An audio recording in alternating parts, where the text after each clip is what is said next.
नमस्कार. अर्थातच मी भागवत जाधव. आज आपण बोलणार आहोत पारनेर तालुक्याच्या सविस्तर राजकीय घडामोडींबद्दल. त्याच वेळेस पारनेर तालुक्याच्या सारीपाठावरती आज मुंबई महानगरपालिकेच्या इलेक्शन नंतर एक वेगळ्या पद्धतीचं राजकारण पारनेर तालुक्यामध्ये दिसणार आहे. एक गोष्ट ध्यानात घ्या की राजकारण म्हणलं की त्यातले तंबोरे असतात ते फार वेगळे असतात. ज्या पद्धतीने दोन राष्ट्रवादी काँग्रेस एकत्र येत आहेत, म्हणजे शरद पवारांची राष्ट्रवादी काँग्रेस आणि त्याच वेळेस अजितदादांची राष्ट्रवादी काँग्रेस, जर हे दोन राष्ट्रवादी काँग्रेस जर येणाऱ्या जिल्हा परिषदेच्या इलेक्शनमध्ये एकत्र येणार असतील आणि जर ते एकाच चिन्हावरती जर लढणार असतील आणि आपला प्रश्न कोर्टाच्या बाजूला मिटवणार असतील कोर्टात न जाता, तर एक वेगळं राजकारण तुम्हाला दिसतंय. एकंदरीतच दाते सर हे अजितदादांच्या पक्षाची राष्ट्रवादी काँग्रेसच्या चिन्हावरती निवडून आलेले आहेत. परंतु विखे गट असेल, त्याच्यानंतर खास करून सुजय विखे यांनी जे प्रयत्न करून त्यांना निवडून आणण्यासाठी जे प्रयत्न केले, त्याच्यानंतर हे बघणं औत्सुक्याचं ठरणार आहे की पारनेर तालुक्यामध्ये दोन्ही राष्ट्रवादी काँग्रेस एकत्र येणार आहेत का. एकीकडे निलेश लंके आहेत जे राष्ट्रवादी काँग्रेसचं एक वेगळ्या पद्धतीने राजकारण पारनेर तालुक्यात नेत आहेत पुढे शरदचंद्रजी पवार साहेबांच्या पक्षाचं. दुसरीकडं दाते सर आहेत जे वेगळ्या पद्धतीने राजकारण करत आहेत, जे अजितदादांच्या पक्षाचे एक विद्यमान आमदार आहेत. ह्या दोन घडामोडी कशा होणार आहेत याच्याकडे लक्ष आहे. एक तर पारनेर तालुक्याचं राजकारण हे ज्या पद्धतीने जायला पाहिजे होतं पुढं तसं नाही आहे. अनेक गोष्टी असतात, परंतु मी एक गोष्ट निश्चितपणे मानतो की कधीही राजकीय लोकांवरती टीका करताना किंवा राजकीय लोकांबद्दल विश्लेषण करताना एक लेवल असती, ते लेवलच्या खालीही जायचं नसतं आणि जिथं फार मोठ्या प्रमाणात अन्याय होतो तिथं बोलताना कोणत्याही एका राजकीय पक्षातील नेत्याला टार्गेट न करता समस्त ग्रामस्थांची मागणी काय आहे याचा रेटा पुढे न्यायचा असो. पण आजच्या घडीला पारनेर तालुक्याचं राजकारण ज्या पद्धतीने राजकीय लोकांचं एक वेगळं वलय होतं ते सध्याच्या स्थितीत दिसत नाही, ही वस्तुस्थिती आहे. आता जर आपण बघितलं दोन राष्ट्रवादी काँग्रेसच्या बाबतीत ते घडते, तर दुसरीकडे दोन शिवसेना आहेत. त्या दोन शिवसेनेच्या बाबतीत काय घडणार आहे. मुंबई महानगरपालिकेत भारतीय जनता पक्ष आणि उद्धव बाळासाहेब ठाकरेंची शिवसेना एकत्र येणार आहे की जी बार्गेनिंग पॉवर एकनाथ शिंदे ज्या पद्धतीने वाढवायचा प्रयत्न करत आहेत त्या पद्धतीने वाढणार आहे का. स्वतःच्या बालेकिल्ल्यात नाईक यांनी ज्या पद्धतीने त्यांना घेरलेलं आहे भारतीय जनता पक्षाच्या, त्याच वेळेस ज्या पद्धतीने मुंबईमध्ये म्हणावं असं त्यांना यश मिळालेलं नाहीये आणि अशा वेळेस आपले जे नगरसेवक आहेत त्यांना एकत्र ठेवणं त्यांनी अतिशय व्यवस्थितरित्या वेगळ्या पद्धतीचं राजकारण ते दाखवत आहेत. ते कितपत योग्य अयोग्य हा येणारा काळ ठरवणार आहे. परंतु खरोखर त्यांना महापौरपद मिळणार आहे की देवेंद्र फडणवीस एक वेगळं राजकारण खेळणार आहे. देवेंद्र फडणवीसांबद्दल एक गोष्ट निश्चितपणे आहे की देवेंद्र फडणवीसांची शाश्वती कोणालाही नाहीये. म्हणजे दोन शिवसेनेमुळं निश्चितपणे पारनेर तालुक्यामध्ये एक वेगळं राजकारण दिसतंय. एकीकडं निलेश लंके यांचा स्वभाव बघता, निलेश लंकेंची राजकीय ताकद बघता ते फारसं कोणाशी मिळून मिसळून राजकारण करत नाही. ते स्वतःच्या हिमतीवरती स्वतःच्या गट्सवरती ते राजकारण करतात. त्यांची जर सगळ्यात मोठी USB असेल तर जनसंपर्क. परंतु नगरच्या राजकारणामध्ये संग्राम जगताप आणि सुजय विखे यांनी ज्या पद्धतीने यश मिळवलं आहे त्याच्यानंतर निश्चितपणे निलेश लंके यांना एक वेगळ्या पद्धतीचं राजकारण करावं लागणार आहे. मी एक गोष्ट निश्चितपणे सांगतो की पारनेर तालुक्याच्या राजकारणामध्ये बोलत असताना आज आपण फार सविस्तर बोलतोय, फार वेळ बोलणार आहोत की एक गोष्ट आहे की प्रत्येक नेत्याची आपण मुलाखत घेणार आहोत. ते ज्या पद्धतीने टायमिंग देतील त्या पद्धतीने जाण्याचा प्रयत्न करणार आहोत. परंतु एक गोष्ट त्याच्यात मी अधोरेखित करतो की मी कोणत्याही नेत्याला PA सोडून किंवा त्यांच्या इथं जाऊन मी टाईम मागत नाही. त्यांच्या PAंना फोन करतोय, जर ते उपलब्ध असतील तर ते देतील. काही नेते असे आहेत की त्यांच्याशी डायरेक्ट कॉन्टॅक्ट आहे, त्यांच्याशी आपण डायरेक्ट कॉन्टॅक्ट करतो. परंतु आपण थोडा वेळ लावणार आहोत मुलाखत घेण्यासाठी. त्याचं कारण असं आहे की पुलाखालून भरपूर पाणी जाणार आहे आणि हे पाणी गेल्यानंतरच आपल्याला एक राजकीय स्थिरता पारनेर तालुक्याची दिसणार आहे. म्हणजे पारनेर तालुक्याचे 3 तंबोरे तुम्ही देणार घ्या. दाते सर पक्षाबरोबर चालणार आहे की किंवा पक्ष त्यांना मुभा देणार आहे की स्थानिक स्वराज्य संस्थेच्या इलेक्शनमध्ये तुमच्या तालुक्याच्या रचनेनुसार तुम्ही युत्या करा.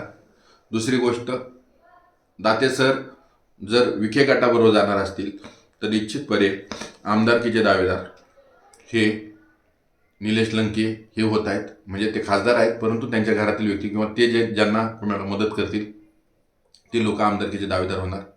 दुसरीकडे दाते सरांनी जर वेगळा निर्णय घेतला आणि पुढच्या वेळेस जर ते स्वतः इलेक्शनला उभे राहत असतील तर त्यांना विखे गटाची मदत आणि ते स्वतः असं ते एक राजकारण राहील, किंवा ऐन वेळेस विखे गटाचं कोणी वेगळं उमेदवार उभं राहू शकतं, असंही होऊ शकतं. एकीकडं सुजित झावरे आहेत, ते एकाकी चाललेले आहे, गडी एकटा निघाला, ह्या अधोरेखिकेखाली आपण अनेक वेळा बोललो आहे. परंतु सुजित झावरे यांच्यासमोर निश्चितपणे 3 ते 4 गोष्टी आहेत ज्या डोळ्यासमोर घेऊन त्यांना लढायचं आहे. एक, आपल्या वडिलांचे राजकारणातील एक स्टाईल होती. ती स्टाईल अशी होती की ना ते विखे गटाचे होते ना ते थोरात गटाचे होते. त्यांनी पारनेर तालुक्याच्या जनतेवरती एक वेगळ्या पद्धतीचा विश्वास होता आणि घोंगडी बैठकींवरती त्यांचा अतिशय जास्त विश्वास होता. त्या पद्धतीचं एक त्यांना राजकारण, एक वेगळ्या पद्धतीने त्यांना पुढे जायचं आहे त्या राजकारणामध्ये. दुसरी गोष्ट, जनसंपर्क. निलेश लंके यांनी दाखवून दिलेला आहे की जनसंपर्काच्या जीवावरती काय होतं, त्यामुळं जास्तीत जास्त 4 वर्ष जनसंपर्क वाढवणं. तिसरी गोष्ट, सगळीकडे आपले उमेदवार उभं करणे आणि एक प्रकारे त्यांना बळ देणे आणि आपल्या तालुक्यात आपली स्वतःची एक वेगळी ताकद निर्माण करणे.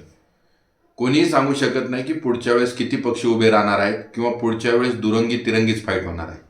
ह्या प्रश्नाचं उत्तर कोणाकडे नाही आहे. ज्यांना ज्यांना आमदारकीची तयारी करायची आहे किंवा ज्यांना ज्यांना आमदार होण्याची इच्छा आहे पारनेर तालुक्याचं, त्यांना नगरचे गावं जे जोडले आहेत, नगरमधूनही कदाचित कोणी ना कोणी उमेदवार उभं राहू शकतो. परंतु पारनेर तालुक्यातून अनेक ठिकाणून अनेक उमेदवार उभे राहिले आणि नगरची एकमेव उमेदवार उभी राहिली तर अशा वेळेस राजकारण वेगळं दिसू शकतं.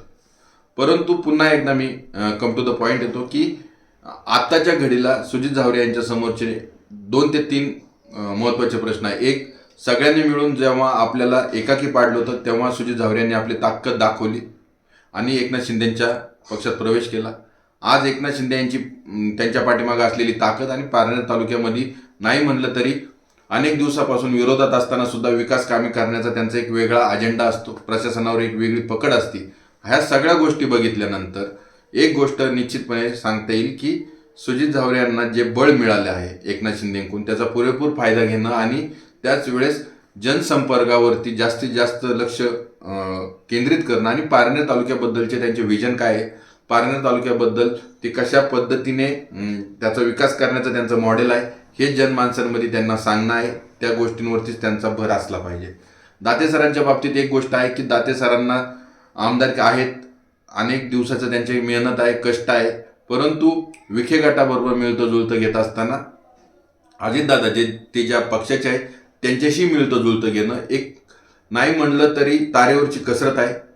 कारण की आज जर 2 पक्ष पुन्हा एकत्र आले महानगरपालिकेच्या इलेक्शन नंतर, ज्या पद्धतीने पुणे आणि पिंपरी चिंचवडमध्ये त्यांना ज्या पद्धतीने अपयश मिळाले, त्याच्यानंतर जर ते 2 पक्ष एकत्र आले तर विश्वासार्हता नावाची गोष्ट जी आहे ती अधोरेखित करण्यासाठी आणि सहकार क्षेत्राचं एक मुळी तयार असती, ती मुळी बांधण्यासाठी अजितदादा आणि शरद पवार हे एकत्र येऊन कशा पद्धतीने प्रयत्न करणार आहे, त्याच वेळेस ते कार्यकर्त्यांना कशा पद्धतीने बळ देणार आहे आणि त्याच वेळेस निलेश लंके यांच्यावरती त्यांचा असलेला विश्वास आणि दाते सर यांच्यापैकी ते कोणाला निवडणार आहे हाही एक प्रश्न आहे. आपण पुढे गेल्यानंतर जर बघितलं तर सुजय विखे यांचं जे राजकारण आहे पारनेर तालुक्याबद्दल ते फार वेगळं आहे.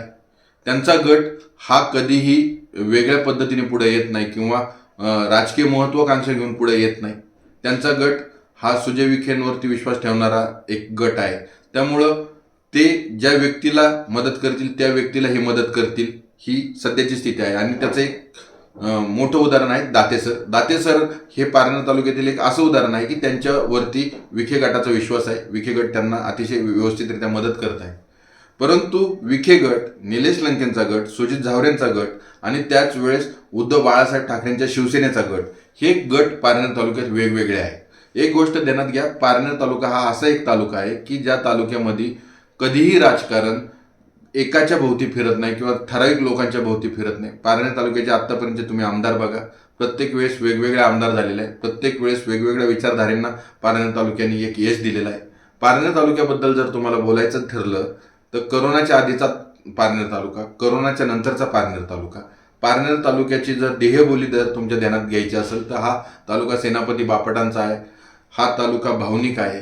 हा तालुका नाही म्हणलं तरी मुंबईच्या राजकारणावरती, पुण्याच्या राजकारणावरती अधोरेखित आहे. कारण की पारनेर तालुक्यामध्ये अनेक गावांमध्ये पाण्याचं प्रमाण कमी आहे, दुष्काळी भाग बऱ्यापैकी आहे. त्यामुळे हे लोक उदरनिर्वाहासाठी वेगवेगळ्या शहरांमध्ये गेले आणि आपली ताकद निर्माण केली आहे. पारनेर तालुक्याचा आणखीन एक USB आहे की तरुणांमध्ये मिलिटरी भरती, त्याच्यानंतर पोलीस भरती याची क्रेज असते. पारनेर तालुक्यामध्ये नाही म्हटलं तरी सुद्धा सहकार क्षेत्राचं एक मोठं जाळं आहे. सहकार क्षेत्राला काही ठिकाणी उतरती काळा लागलेली आहे. अनेक पतसंस्थांच्या बाबतीत ह्या गोष्टी घडलेल्या आहेत.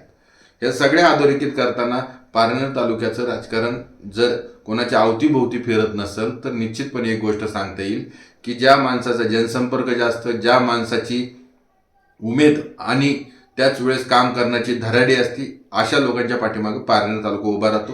ही पारनेर तालुक्याची खरी मूळ रीत आहे किंवा मूळ रीत भात आहे.